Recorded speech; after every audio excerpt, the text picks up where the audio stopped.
بسم اللہ الرحمن الرحیم۔ السلام علیکم۔ کیا آپ جانتے ہیں کہ ہر سال دنیا میں 3 لاکھ بچے تیلیسیمیا کے ساتھ پیدا ہوتے ہیں اور ان میں سے اکثریت وہ ہیں کہ جن کو ایک چھوٹے سے ٹیسٹ کے ذریعے تیلیسیمیا سے بچایا جا سکتا تھا۔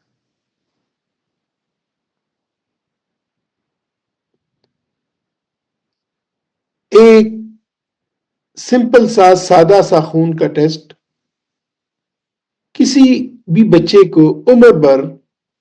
تیلیسیمیا کے خلاف لڑائی لڑنے سے بچا سکتا ہے۔ ذرا سوچئے، ایک 5 سال کا بچہ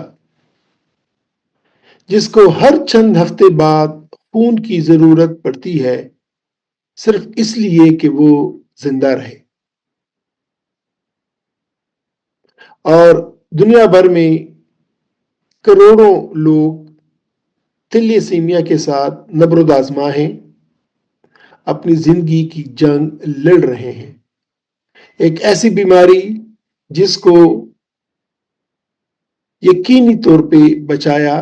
جا سکتا ہے، جس سے اپنے آپ کو بچایا جا سکتا ہے، اپنے بچوں کو بچایا جا سکتا ہے۔ As a health care professional, being a doctor, مجھے احساس ہے اور میں جانتا ہوں کہ اگر ہم کمیونٹی میں تیلیسیمیا کی اگینسٹ تیلیسیمیا کے بارے میں اویئرنیس پیدا کریں اور لوگوں میں یہ شعور آ جائے کہ شادی سے پہلے اگر ایک چھوٹا سا خون کا ٹیسٹ ہو جائے اور یہ معلوم ہو جائے کہ خدا نخواستہ ماں باپ میں سے کسی کو تیلیسیمیا کی جینیٹکس میں اس کا چینج تو نہیں آیا، اس کو تیلیسیمیا تو نہیں ہے، تو آن ورڈ بچوں میں تیلیسیمیا کو ٹرانسفر ہونے سے ہم بچا سکتے ہیں۔ آج کی ویلاگ میں ہم ڈسکشن کریں گے تیلیسیمیا کیا ہے، اس کے کیا کیا علامات ہوتی ہیں، یہ کس طور پہ ماں باپ سے بچوں کو جاتا ہے، اور سب سے امپورٹنٹ بات کہ ہم تیلیسیمیا سے اپنے بچوں کو کیسے بچا سکتے ہیں۔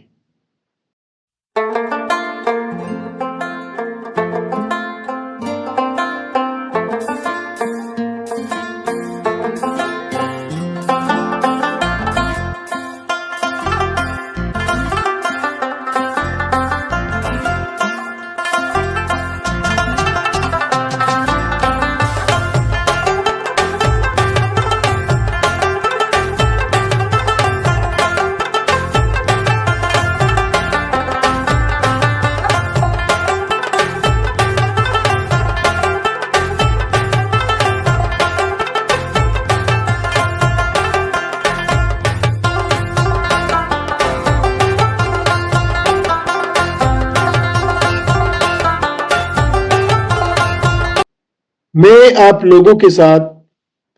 3 ریئل کیس ہسٹریز شیئر کرنا چاہوں گا۔ پہلی کیس ہسٹری عائشہ نامی بچی کی ہے۔ اب اس کی عمر کوئی 3 سال ہے۔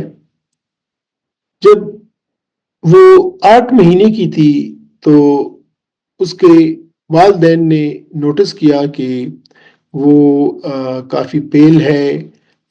وہ اتنی ایکٹیو نہیں رہتی، اس کا پیٹ بھی تھوڑا سا پھول گیا ہے، اور اس کی اسکن کی جو رنگت ہے وہ بالکل ہی آپ کہہ سکتے ہیں کہ وہ جو بچوں میں جو ایک سرخی ہوتی ہے اس کی اسکن میں، وہ سرخی نہیں تھی، وہ پیل تھی، سفید تھی۔ جب وہ ڈاکٹر کے پاس لے کر گئے، ڈاکٹر نے عائشہ کا معائنہ کیا اور اس کے بعد اس کے کچھ خون کے ٹیسٹ کیے، اور تشخیص ہو گئی کہ عائشہ کو تو تیلیسیمیا کی بیماری ہے، اور یہ کہ اس کو ہر 3 ہفتے بعد خون کی ضرورت ہوگی اور اس کو خون لگے گا۔ اگر عائشہ نے زندہ رہنا ہے تو اس نے بلڈ اس کو ملنا ہے، اور اس وقت سے اب تک ہر 3 ہفتے بعد 4 ہفتے بعد عائشہ کو باقاعدگی سے بلڈ لگ رہا ہے، اور وہ زندہ رہنے کے لیے اس کو ضرورت ہے یا وہ بلڈ کے لیے انتظار میں ہوتی ہے کہ اس کو بلڈ ملے گا تو وہ زندہ رہے گی۔ عائشہ ایک بہادر بچی ہے، ہر 3-4 ہفتے بعد اس کی رگوں میں سوئی گھستی ہے،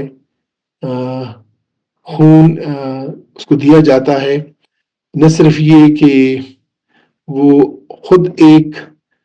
مشکل مرحلے سے گزر رہی ہے، بلکہ اس کے والدین بھی ایک ذہنی اذیت سے اور ایموشنل اذیت سے اور ایموشنل چیلنج سے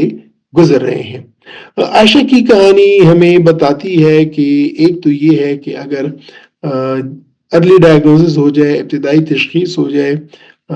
تھیلیسیمیا کی، تو تھیلیسیمیا کے بچے نیئر ٹو نارمل لائف گزار سکتے ہیں۔ لیکن یہ کہانی یہ بھی بتاتی ہے کہ ہمیں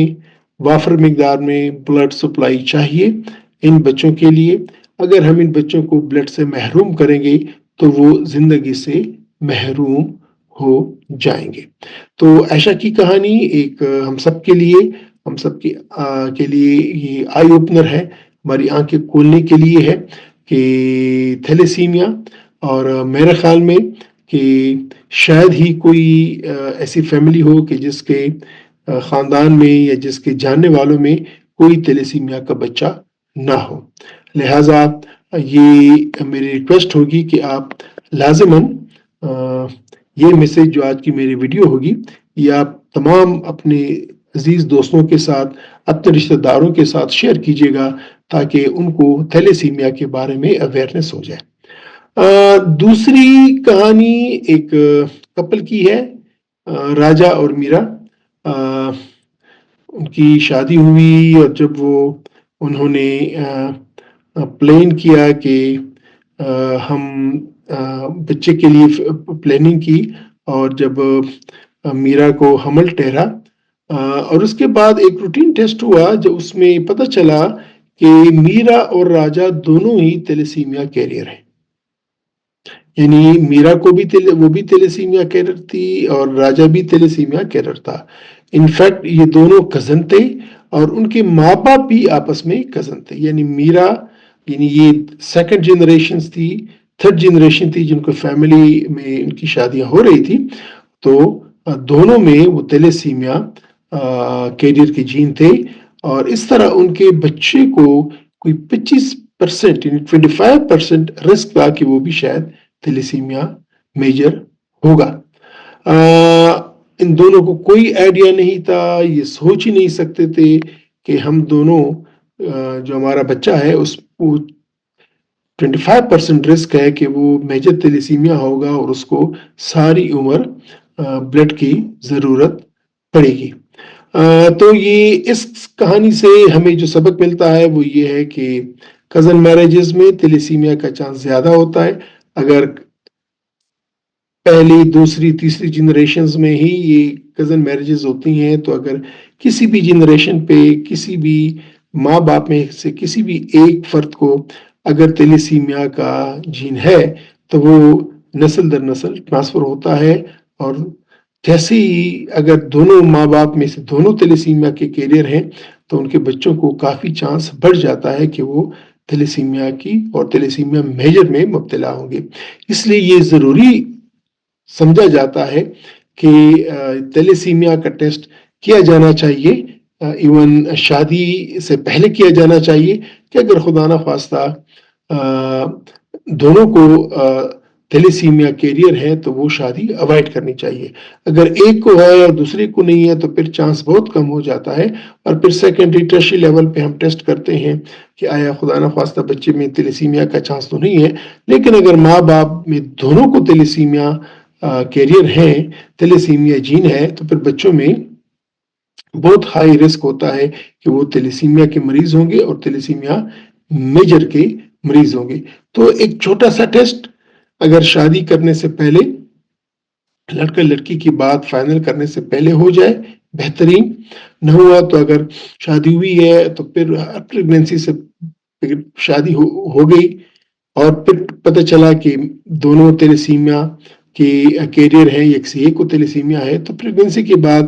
بچے کا ٹیسٹ اب کل ممکن ہے کہ پتہ چلتا ہے کہ آیا بچے کو تیلیسیمیا ہے کہ تیلیسیمیا نہیں ہے۔ تیسری سٹوری یا تیسری کہانی جو میں آپ لوگوں کے ساتھ شیئر کروں گا وہ بابر کی ہے، 28 سالہ ینگ مین، جو کہ ہر 3 مہینے بعد وہ اپنے لوکل بلڈ سینٹر میں جا کے بلڈ ڈونیٹ کرتا ہے۔ ایک دن وہاں جب وہ بلڈ ڈونیٹ کر رہا تھا تو اس کی ملاقات ایک 10 سالہ بچے ایان سے ہوئی، اور اس کو یہ معلوم ہو کہ اس کی مسرت، اس کی خوشی کی انتہا نہ رہی کہ یہ جو بلڈ دے رہا ہے ہر 3 مہینے بعد، ہر 3-4 مہینے بعد، یہ بلڈ جن کو دیا جاتا ہے اس میں ایان بھی شامل ہے۔ اور اس کو بڑا اللہ تعالیٰ کا اس نے شکر ادا کیا، اور اس کو اپنی کنٹریبیوشن بہت اچھی لگی کہ اس کے ریگولر بلڈ ڈونیشن سے ایان جو کہ چھوٹی عمر سے ہی جس کو بلڈ کی ضرورت تھی، وہ ایک صحت مند بچے کے طور پہ اس کے سامنے تھا۔ تو اس کہانی سے ہمیں جو ایک نصیحت ملتی ہے، یا ہمیں جو سبق ملتی ہے، یا ہمیں جو ہم جان سکتے ہیں وہ یہ ہے کہ ریگولر بلڈ ٹرانسفیوژنز کی کیا اہمیت ہے، اور آپ کا خون جو آپ نے دیا ہے وہ کسی کو اس کی زندگی میں اضافہ کرنے کا باعث بن سکتا ہے اور بنتا ہے۔ لہٰذا بلڈ ڈونیٹ کرنا ہماری ایک ریگولر ہیبٹ ہونی چاہیے، ہماری کمیونٹی میں ریگولر ہیبٹ ہونی چاہیے، کیونکہ یہ خون اسپیشلی جو تھیلیسیمیا کے بچوں کو ملتا ہے تو یہ ان کی زندگی کی ایک گارنٹی ہوتی ہے جو کہ ان کو ہم دیتے ہیں۔ ان 3 سٹوریز کو سنانے کے بعد میں چاہوں گا کہ ہم تھوڑا سا تیلیسیمیا کے بارے میں ایک جنرل ڈسکشن کر لیں، تاکہ ہم جان لیں کہ تیلیسیمیا کیا ہے، اس کے کیا کیا وجوہات ہیں، اس کی کیا اقسام ہیں، اور اس کی تشخیص کیسے ممکن ہے، اور ہم کیسے اس کا علاج کر سکتے ہیں۔ جس طرح کہ میں نے کہا کہ تیلیسیمیا ایک جینیٹک ڈس آرڈر ہے، جس میں خون میں جو ہیموگلوبن بنتی ہے وہ پراپرلی بنتا نہیں ہے، تو ایسے بچے ان میں خون کی کمی ہوتی ہے اور دوسرے کمپلیکیشنز ہو سکتے ہیں۔ تیلیسیمیا ایک بیماری نہیں ہے، اس کے کم از کم 4 بڑی ٹائپس ہیں: الفا تیلیسیمیا، بیٹا تیلیسیمیا، ڈیلٹا تیلیسیمیا اور گاما تیلیسیمیا۔ کن بچوں کو رسک ہوتا ہے، یا رسک کیا ہے کہ کوئی بچہ تیلیسیمیا کے ساتھ پیدا ہوگا؟ تو ایک تو جینیٹک میوٹیشنز، کہ کسی بھی بچے میں جینیٹک میوٹیشن ہو گئی تو وہ تیلیسیمک ہو جائے گا۔ اس کے علاوہ اگر فیملی ہسٹری ہے تو فیملی میں جو بچے پیدا ہوتے ہیں اس میں چانس ہوتا ہے کہ وہ تیلیسیمک ہوں گے۔ کزن میرجز، جب ماں باپ دونوں کو تیلیسیمیا کے کیریئر ہوں تو پھر بھی بچے کو کافی ہائی چانس ہوتا ہے کہ وہ تیلیسیمک ہوں گے۔ اس کے علاوہ کچھ علاقے یا جو کہ نسل کی بات ہوتی ہے، جس طرح کہ میڈیٹرینین، مڈل ایسٹرن اور ساؤتھ ایشین، یہ وہ لوگ ہیں کہ جن میں تیلیسیمیا کا چانس زیادہ ہوتا ہے۔ اگر کوئی بچہ تیلیسیمیا کے ساتھ پیدا ہوا ہے، اس کو تیلیسیمیا ہے، تو اس کی علامات کیا ہوں گی؟ ایک تو یہ کہ اس میں خون کی کمی ہوتی ہے، جس طرح کہ ہم نے دیکھا کہ عائشہ میں وہ 8 مہینے کی تھی لیکن وہ پراپرلی گرو نہیں کر رہی تھی، وہ کمزور تھی، اس کا سکن پیل تھا۔ تو ایسا ہوتا ہے، ایسے بچے یا ایسے مریض تیلیسیمیا کے انیمیا کی وجہ سے ان کی سانس اکڑ جاتی ہے، اور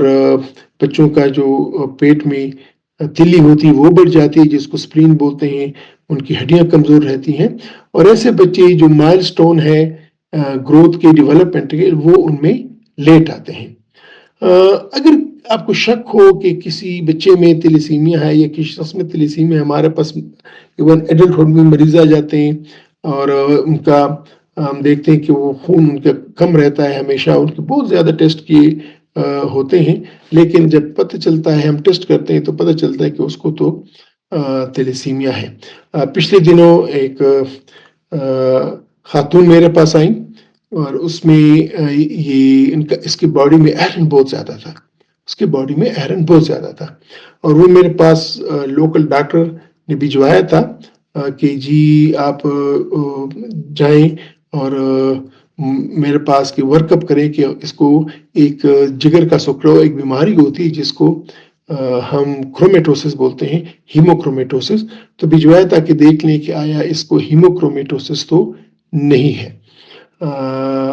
وہ ایک یہ جینیٹک ڈیزیز ہوتی ہے جس میں بدن میں آئرن ڈپازٹ ہونا شروع ہو جاتا ہے اور اس کی وجہ سے جگر خراب ہو جاتا ہے اور تلی بھی بڑھ جاتی ہے اور اس سیروسس ہو جاتا ہے۔ جب وہ میرے پاس آئی، میں نے اس کو ایگزامن کیا، دیکھا، اس کے ٹیسٹ میں دیکھے، اس کو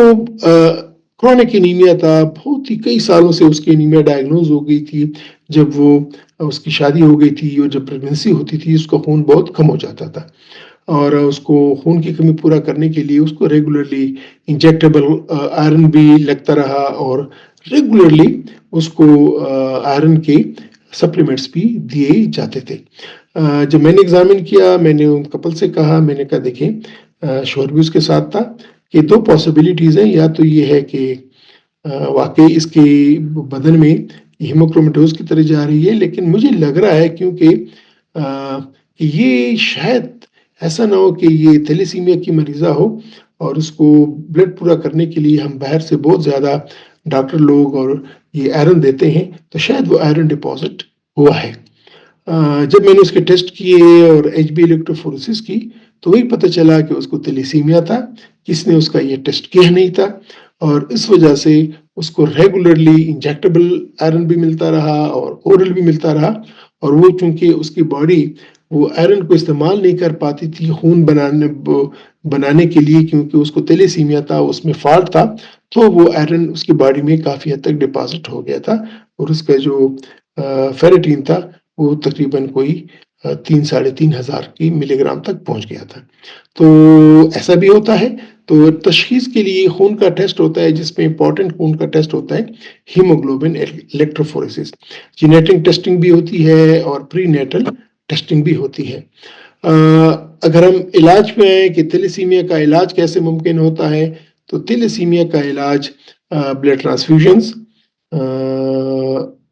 اور ان کو چونکہ ٹرانسفیوژن کے ساتھ ان کے بدن میں آئرن کافی زیادہ ہو جاتا ہے، جس طرح کہ میں نے اپنے آپ کو ایک خاتون کی مثال دی، تو ان بچوں کو آئرن چیلیشن تھراپی ایسی دوائیاں دیتے ہیں انجیکٹیبل اورل کہ ان کے بدن سے یہ زائد آئرن نکلتا رہے، فولک ایسڈ دیا جاتا ہے، وٹامن B12 دیا جاتا ہے۔ اس کی الٹیمیٹ ٹریٹمنٹ اسپیشلی بیٹا تھیلیسیمیا میجر میں وہ بون میرو ٹرانسپلانٹیشن ہے کہ یہ بون میرو جہاں پہ خون بنتا ہے، جہاں پہ فالٹ آیا ہوتا ہے، آپ اس کو ہی بدل دیں۔ اور ایک اور تھراپی بھی ہے جو کہ فیوچر میں شاید ہوگی اور اس پہ کافی ایکسپیریمنٹس ہیں، وہ ہے جین تھراپی،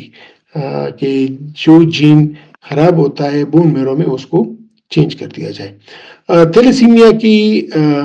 کمپلیکیشنز، اگر اس کا آپ بر وقت علاج نہ کریں، تشخیص نہ کریں، تو کمپلیکیشنز میں آئرن اوور لوڈ، بدن میں آئرن کا زیادہ ہو جانا،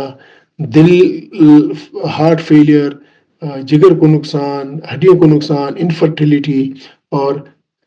کافی ساری انفیکشنز کو رسک بڑھ جاتا ہے۔ کیا ہم تھیلیسیمیا سے اپنے آپ کو، اپنے بچوں کو بچا سکتے ہیں؟ جی بالکل۔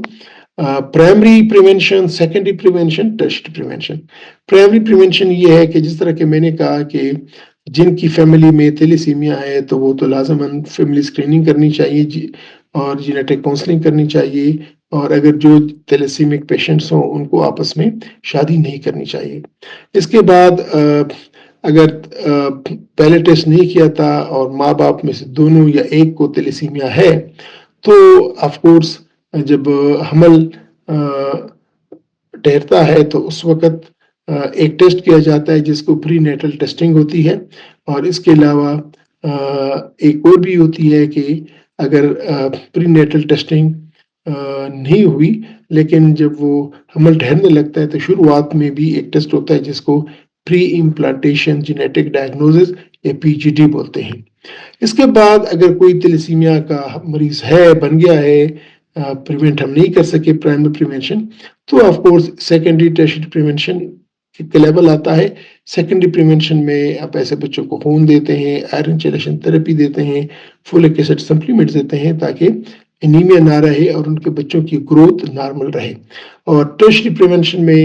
ہم ان کو کمپلیکیشنز کے لیے مینیج کرتے ہیں، مانیٹر کرتے ہیں، heart failure, liver failure, bone failure, ہم ان کو ڈفرینٹ انفیکشن کے اگینسٹ ویکسین دیتے ہیں، اینڈ آف کورس ہم ہیلدی لائف سٹائل کے بارے میں بھی ان کو ایجوکیٹ کرتے ہیں کہ بیلنس ڈائٹ لینی چاہیے، ایکسرسائز ریگولر ہونی چاہیے اور اپنی سٹریس مینجمنٹ کرنی چاہیے۔ لیکن سب سے امپورٹنٹ پوائنٹ جو کہ ہے وہ ایک کمیونٹی بیسڈ پریونشن۔ یہ جو میری ویڈیو ہے، یہ جو میرے ویلاگ ہے آج کا، یہ بھی اس سلسلے کی کڑی ہے کہ ہمیں پبلک اویئرنیس کمپینز کرنے چاہیے، میڈیا پہ، سوشل میڈیا پہ، پبلکلی، الیکٹرانک میڈیا پہ، نیوز پیپر میڈیا پہ، تو ہر طور پہ ہمیں پبلک اویئرنیس کرنی چاہیے۔ اسکولز میں، یونیورسٹیز میں، بچوں میں ہمیں پبلک اویئرنیس کرنی چاہیے تاکہ لوگ جان سکیں کہ تیلیسیمیا کیا ہے، اس کی وجوہات کیا ہیں اور اس سے اپنے آپ کو کیسا بچایا جا سکتا ہے۔ جو ہیلتھ کیئر پرووائڈرز ہیں ان کو ایجوکیشن پروگرام کرنے چاہیے تاکہ ان کا تھریش ہولڈ ٹو ڈائگنوز تیلیسیمیا وہ لو ہو، وہ جلدی اور ابتدائی طور پہ تیلیسیمیا کو وہ جان سکیں۔ میں نے ایک کہانی سنائی خاتون کی کہ کئی سالوں سے اس کو بلڈ بھی دیا گیا، اس کو آئرن بھی دیتا رہ جا رہا تھا، لیکن کسی نے اس کا ٹیسٹ نہیں کیا کہ یہ تیلیسیمیا ہو سکتی ہے۔ اس کے علاوہ جو ہائی رسک پاپولیشن ہے ان کا تیلیسیمیا کے اسکریننگ ٹیسٹ ہونے چاہیے، and of course genetic counselling services بھی اویلیبل ہونی چاہیے۔ پری میرٹل اسکریننگ پہ میں نے بات کر لی ہے، پری نیٹل ڈائگنوسس پہ بات کر لی ہے، اور پریونشن اسٹریٹجیز میں آپ لوگوں کے ساتھ ڈسکس کر چکا ہوں۔ تیلیسیمیا بہت سارے چیلنجز اپنے ساتھ لاتی ہے، لیکن یہ جان لیجئے گا کہ تیلیسیمیا مکمل طور پر پریونٹیبل بیماری ہے۔ پبلک اویئرنیس کے ذریعے، اسکریننگ کے ذریعے اور ریگولر بلڈ ڈونیشنز کے ذریعے ہم ایک بہت بڑی تبدیلی لا سکتے ہیں، ہم ایک بہت بڑا چینج کمیونٹی میں لا سکتے ہیں، اور ہمیں یہ کرنا چاہیے۔ اگر آپ کی شادی ہونے والی ہے یا شادی کی بات چل رہی ہے تو میں لازماً ریکویسٹ کروں گا کہ آپ اپنا اور اپنے اسپاؤس کا، ہونے والے اسپاؤس کا، اس کا لازماً تیلیسیمیا ٹیسٹ کریں۔ اگر آپ شادی شدہ ہیں تو لازماً اپنا تیلیسیمیا ٹیسٹ کریں، اور اگر خدا نخواستہ آپ میں تیلیسیمیا یا آپ کے اسپاؤس میں تیلیسیمیا کا جین ہے تو جب بھی آپ لوگ پریگننسی پلان کریں تو ڈیورنگ پریگننسی وہ ٹیسٹ کریں کہ خدا نخواستہ جو بچہ ہے اس میں تیلیسیمیا کے چانسز ہیں تو نہیں ہے۔ یہ بہت امپورٹنٹ ہے، یہ لازماً کر لیجیے گا۔ دوسری بات یہ کہ ہمیں بلڈ ڈونیٹ کرنے کا کلچر عام کرنا ہوگا، کیونکہ یہ خون جو آپ ایک خون دیتے ہیں یہ کسی بھی بچے کو، تیلیسیمیا کے بچے کو زندگی عطا کرتا ہے۔ تو اس میں کوئی شک کی بات نہیں ہے کہ آپ کا خون دوسرے کی زندگی ہے۔ یاد رکھیے گا کہ تیلیسیمیا صرف اس بچے کی بیماری نہیں ہے جس کو تیلیسیمیا ہے، یہ اس پوری فیملی کے لیے ایک سٹریس ہے، پوری فیملی کے لیے ایک بیماری ہے، پوری فیملی کے لیے ایک چیلنج ہوتا ہے۔ تو جب آپ خون دیتے ہیں تو وہ خون نہ صرف یہ کہ اس کے بچے کو زندگی دیتا ہے بلکہ اس کی پوری فیملی کو ایک سکون دیتا ہے۔ تو میرا آج کا ویلاگ لازماً شیئر کیجیے گا اپنی فیملی کے ساتھ، اپنے دوستوں کے ساتھ، اپنے حلقہ احباب کے ساتھ، تاکہ جو میری کوشش ہے، اور میری رہی کہ میں تیلیسیمیا کے بارے میں پبلک اویئرنیس پیدا کر سکوں، تو اس میری کوشش میں میرا ساتھ دیجیے گا، اور آپ اور ہم مل کے ایک خوشحال، ایک بہتر مستقبل اور کمیونٹی بنا سکتے ہیں۔ تو یہاں پہ میں اینڈ کروں گا۔ Thank you very much for watching my this video. انشاءاللہ اگلے ویلاگ میں ہم ایک اور ہیلتھ ٹاپک کے ساتھ ملیں گے۔ تب تک اپنا خیال رکھیے گا۔ خدا حافظ۔